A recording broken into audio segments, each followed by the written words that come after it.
یہ سن کر میرا دل دھک سے رہ گیا۔ ڈاکٹر فراز کو کرونا ہو گیا تھا۔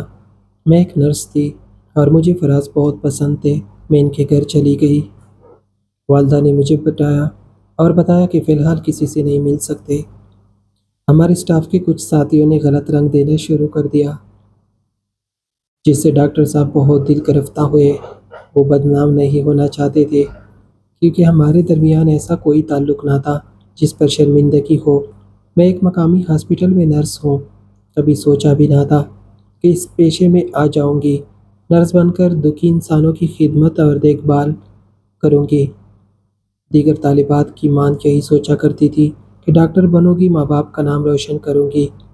یہی میرا خواب تھا، مگر قدرت کو کچھ اور ہی منظور تھا۔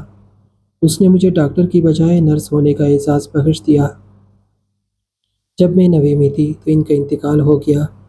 تب میں نے عہد کر لیا کہ والد کا خواب ضرور پورا کروں گی۔ بس پھر اس تمنا کو اپنا خواب بنا لیا۔ میٹرک میں انت تک محنت کی اور اعلیٰ پوزیشن لی۔ اچھے کالج میں داخلہ مل گیا۔ اب ایف ایس سی میں میرٹ پر آنا میری زندگی کا سب سے بڑا مقصد تھا۔ امی کے بیوہ ہوتی ہی ہم ماں بیٹی اکیلے رہ گئی۔ ماموں کا عمل دخل بڑھ گیا اور وہ اپنا گھر چھوڑ کر ہمارے گھر آ کر رہنے لگے۔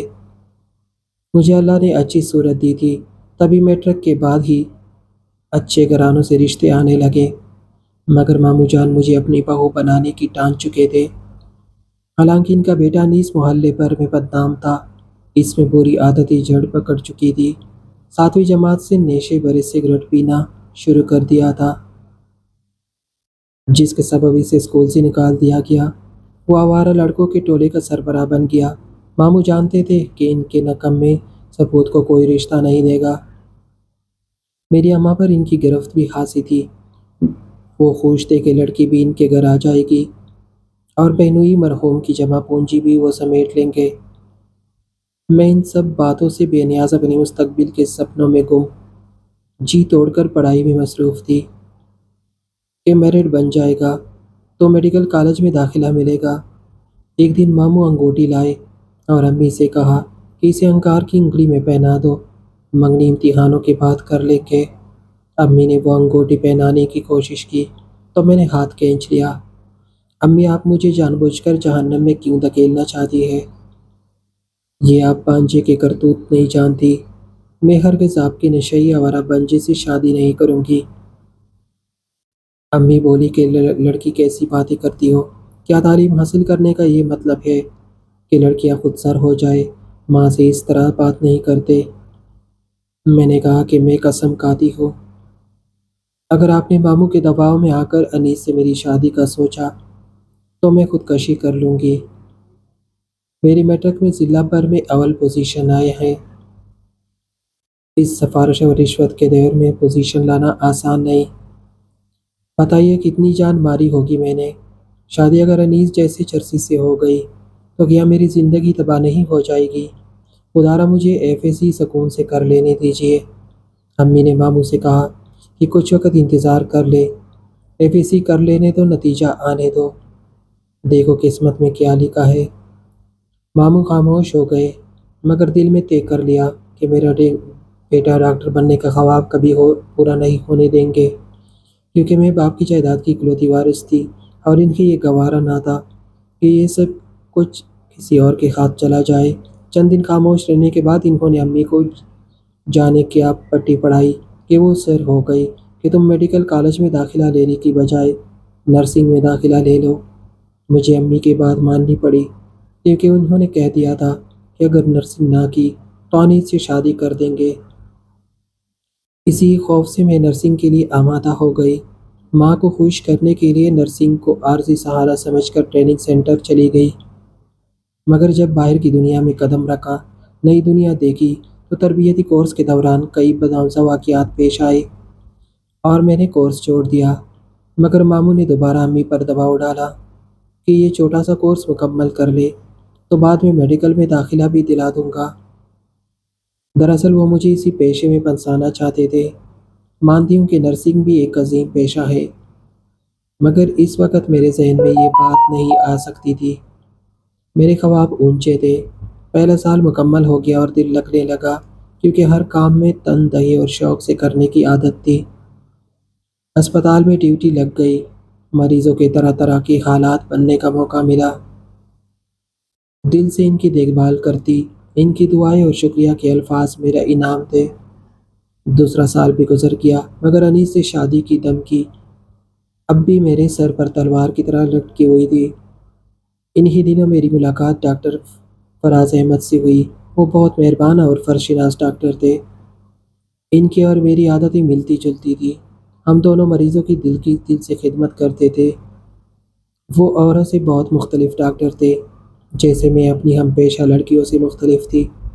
ڈاکٹر صاحب کو میری یہی صفات اچھی لگی اور وہ دل سے میرا احترام کرنے لگے۔ قدرت سب کو ایک بار ترقی کا موقع ضرور دیتی ہے۔ اچھی شہرت کے باعث مجھے بھی بہترین موقع مل گیا۔ ایک روز ڈاکٹر صاحب نے بلا کر کہا کہ ہم لوگوں کا ایک گروپ دنیا کے مختلف ممالک میں خیر سگالی کے طور پر بھیجا جا رہا ہے۔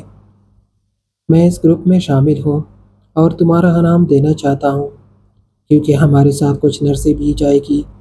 ہمیں وہاں غریب ممالک کے عوام کے علاج معالجے میں معاونت اور دیکھ بھال کرنی ہوگی، جس میں افریقہ کے چند ممالک بھی شامل تھے۔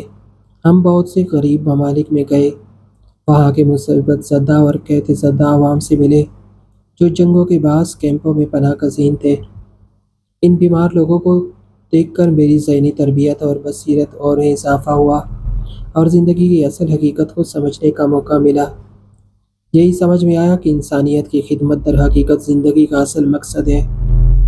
ڈاکٹر فراز سے مجھے رہنمائی ملی اور میری سوچ بدل گئی۔ کچھ عرصہ بعد جب ہم اپنے مشن سے واپس آئے تو میرے گھریلو حالات بالکل بدل چکے تھے۔ ماموں اپنے بیٹی کے پیدا کردہ پریشانیوں میں گھر تباہ ہو چکے تھے۔ ان کا سارا گھرانہ اسی نالائق لڑکے کی وجہ سے برباد ہو گیا تھا اور وہ قتل کے الزام میں جیل میں سزا بھگت رہا تھا۔ ایک گنڈا گروپ کی انیس کے گروپ سے لڑائی ہوئی تھی۔ اس جھگڑے میں دوسرے گروپ کا ایک آدمی انیس کے ہاتھوں چوٹ لگنے سے موقع پر گر کر مر گیا تھا۔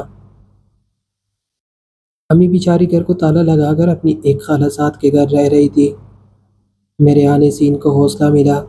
میں نے انہیں گھر واپس لایا، مگر چند ماہ بعد ہی فراز صاحب نے خوشخبری سنائی کہ چند نرسوں کو ٹریننگ کے لیے بیرون ملک جانے کا موقع ملا ہے اور میرا نام لسٹ میں شامل ہے، لہٰذا مجھے انٹرویو دینا چاہتے اور اس موقع کو ہرگز نہیں گنوانا چاہتے۔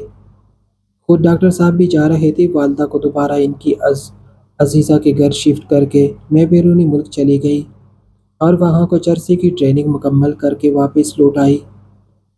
ابھی وطن آئے زیادہ دن نہ گزرے تھے کہ دنیا میں کووڈ-19 کی وبا کی بازر سنائی دینے لگی۔ پہلے دیگر ممالک سے دل سوز خبریں آنے لگی اور پھر ہمارے ملک میں بھی یہ بیماری پھیل گئی۔ فراز جیسے قابل ڈاکٹر فرنٹ لائن پر پیش تھے۔ انہوں نے مجھ سے پوچھا کہ تمہاری ڈیوٹی لگنے والی ہے، کیا تم گھبراؤ گی؟ میں نے جواب دیا کہ ہرگز نہیں ڈاکٹر صاحب، آپ ساتھ ہیں تو مجھے کسی قسم کی گھبراہٹ نہیں ہے۔ وہ میرے اس جملے پر زیر لب مسکرائے اور ہم نے دل جمی سے اس جہاد میں حصہ لینا شروع کر دیا۔ بہرحال ہم دن رات اپنی ڈیوٹیاں سنبھالتے رہے اور مریضوں کی دیکھ بھال و علاج معالجے میں مصروف رہے۔ ایک روز ڈاکٹر صاحب نے بتایا کہ ان کا ٹیسٹ مثبت آ گیا ہے اور اب وہ قرنطینہ میں ہے۔ یہ سن کر میرا دل دھک سے رہ گیا۔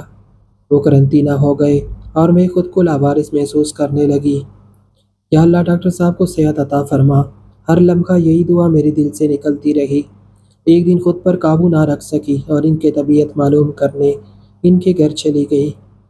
وہ اوپر کی منزل پر تھے۔ ان کی والدہ نے مجھے بٹھایا اور بتایا کہ فی الحال کسی سے نہیں مل سکتے۔ میں نے کہا کہ میں صرف خیریت معلوم کرنے آئی ہوں۔ بولے کہ بیٹی میں جانتی ہوں فراز تمہارا اکثر ذکر کرتا رہتا ہے، اس کو تمہاری بھی بہت فکر ہے۔ آپ کے گھر کے افراد تو خیریت سے ہیں، ڈاکٹر صاحب کی بیگم اور بچے وغیرہ۔ جملہ میرے منہ میں ادھورا رہ گیا۔ فراز جس لڑکی سے شادی کرنا چاہتے تھے وہاں یہ ممکن نہ ہو سکی۔ اس کے بعد وہ شادی نہیں کر پائے، بس اپنی ڈیوٹی میں لگے رہے۔ دعا کرو اللہ تعالیٰ میرے بیٹے کو جلد صحت یاب کر دے۔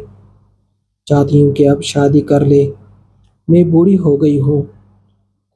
کون مان نہیں چاہتی کہ اس کے بیٹے کا گھر جلد آباد ہو۔ امی جان، میں دعا کروں گی کہ ڈاکٹر صاحب صحت یاب ہو جائے اور ان کا گھر بھی آباد ہو جائے۔ ان کے والدہ نے میری ان سے فون پر بات کروا دی، مگر دل کو تسلی نہ ہوئی۔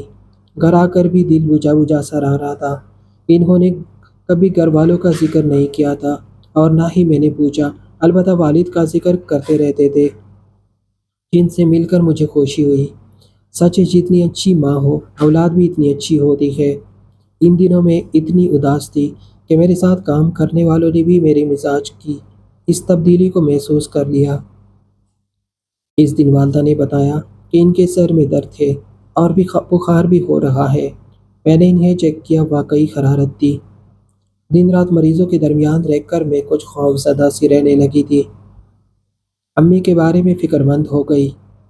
میرا ٹیسٹ تو منفی آیا تھا، پھر والدہ کے بخار کی کیا وجہ تھی؟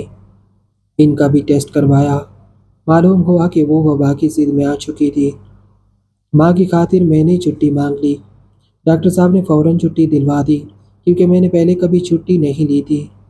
مجھے آرام کی بھی ضرورت تھی اور امی بھی اکیلی تھی، ان کی دیکھ بھال کرنی تھی۔ میری دیکھ بھال کسی کام نہ آئی۔ والدہ کی زندگی کے دن گنے جا چکے تھے۔ ان کی وفات نے مجھے اس قدر صدمہ پہنچایا کہ میرے حوصلے جواب دے گئے۔ میں نے واقعی حوصلہ ہار دیا اور جینے کی تمنا باقی نہ رہی۔ ڈاکٹر صاحب کو جب علم ہوا تو انہوں نے مجھے بہت سمجھایا اور جذباتی سہارا دیا، جب تک کہنے لگی کہ اگر تم گھر میں اکیلی نہیں رہ سکتی تو میرے گھر شفٹ ہو جاؤ، میری امی کے ساتھ رہ لو۔ ان کی اس خصوصی توجہ کو ہمارے اسٹاف کے کچھ ساتھیوں نے غلط رنگ دینا شروع کر دیا، جس سے ڈاکٹر صاحب بہت دل گرفتہ ہوئے۔ وہ بدنام نہیں ہونا چاہتے تھے، کیونکہ ہمارے درمیان ایسا کوئی تعلق نہ تھا جس پر شرمندگی ہو۔ میں نے ڈاکٹر صاحب سے کہا کہ اب میں تنہا اس دنیا اور اس بے رنگ زندگی سے نہیں لڑ سکتی، استعفیٰ دے کر سکون سے مرنا چاہتی ہوں۔ انہوں نے کہا کہ سکون اس طرح نہیں ملتا۔ سوچو، اگر تم جیسی مددگار نہ ہوگی تو ان بہت سے مریضوں کا کیا ہوگا جو تمہاری راہ تکتے ہیں، تمہیں دیکھ کر جن کی آنکھوں میں امید کے دیے جلنے لگتے ہیں اور چہروں پر زندگی بھری مسکراہٹ پھیل جاتی ہے۔ انہوں نے مجھے زندگی کی قدر کرنا سکھائی کہ زندگی خدا کی امانت ہے اور مایوسی کفر ہے۔ اس زندگی کی حفاظت ہمارا فرض ہے۔ انہوں نے مجھ پر اس قدر اثر ڈالا کہ مرنے کی حسرت دل سے نکل گئی۔ سب پریشانیاں ایک طرف ڈال کر میں پھر سے اپنے کام میں مہو ہو گئی۔ کچھ عرصے بعد ڈاکٹر صاحب ایک اور شہر میں کسی اور شعبے میں چلے گئے اور انہیں مجھ سے ملنے کی فرصت نہ ملی۔ میں نے والدہ کو فون کیا۔ انہوں نے بتایا کہ وہ کچھ عرصہ بعد ان کی شادی کا ارادہ رکھتی ہے۔ جانے کیوں مجھے اس خبر سے خوشی نہیں ہوئی۔ میں خود کو اور زیادہ تنہا محسوس کرنے لگی، جیسے ایک بار پھر زندگی میں گھوم اندھیرا چھا گیا ہو۔ گھر چھوڑ کر میں ہاسٹل شفٹ ہو گئی۔ ایک جاننے والی نرس سے سنا کہ ان کی شادی ایک لیڈی ڈاکٹر سے ہو گئی ہے۔ مجھے اس بات پر یقین نہ آیا۔ ایک نرس دوست نے کہا کہ نگار، تم نرس ہو اور نرس سے بھلا کہاں ڈاکٹر شادی کرتے ہیں؟ ہر روز یہ سوال ذہن میں اٹھتا کہ کیا نرس ہونا جرم ہے یا عورت ہونا جرم ہے؟ کیا مجھے کبھی خوشیاں نہیں ملے گی؟ حالات کا ستم دیکھیے کہ ایک دن ڈاکٹر سرفراز اپنی والدہ کے ساتھ میرے گھر آ گئے۔ میں ان کی بہت عزت کرتی، اس لیے اپنے دل کا درد چھپا کر ان کے خوش آمدید کہا۔ باتوں میں نے ڈاکٹر صاحب سے ان کی نئی نویلی دلہن کا پوچھا تو وہ حیران ہو کر کبھی مجھے اور کبھی اپنی والدہ کو دیکھ رہے تھے۔ پھر بولے، آپ کو کس نے خبر دی کہ میری شادی ہو چکی ہے؟ میں نے اپنی دوست نرس کا ذکر کیا تو سارا معاملہ ان کی سمجھ میں آ گیا۔ اصل میں وہ نرس بھی ڈاکٹر صاحب سے شادی کے چکر میں تھی، اس لیے مجھے جھوٹ بولا کہ میں اس کے راستے سے ہٹ جاؤں۔ خیر، جو بھی ہوا اچھا ہوا۔ ڈاکٹر صاحب کی والدہ نے اپنے آنے کا مقصد بیان کیا تو میں چکرا گئی، جیسے کوئی خواب دیکھ رہی ہوں۔ وہ اپنے بیٹے کے لیے میرا رشتہ طلب کر رہی تھی۔ بھلا مجھے کیا اعتراض ہو سکتا تھا؟ پھر سادگی سے میرا نکاح ڈاکٹر صاحب سے ہو گیا۔